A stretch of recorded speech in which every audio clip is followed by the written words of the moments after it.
Welcome back mga katambalan, mga hot topic and issue. Pag-usapan natin. Update po tayo kay David Licauco kung saan ay nag-post ito si David ng video.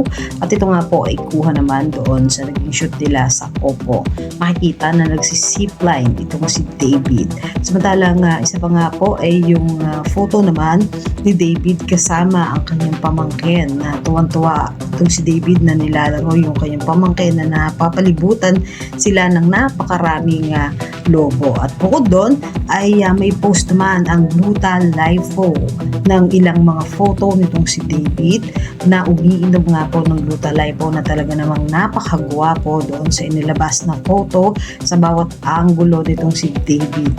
At bukod po doon ay talaga namang kinakiligan muli ang Barda nang maglabas naman ang Vitamilk ng video nitong si David at Barbie na nagtatawagan at binating nitong si David ng Happy Valentine.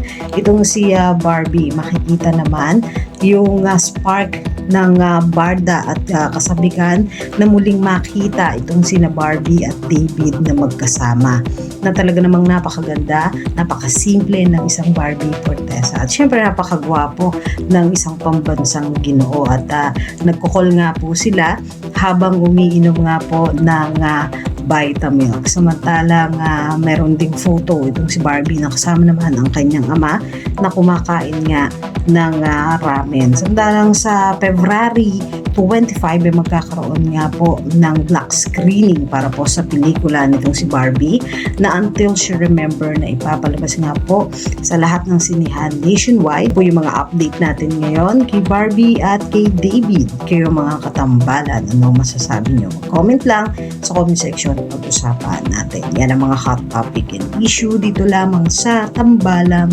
JK.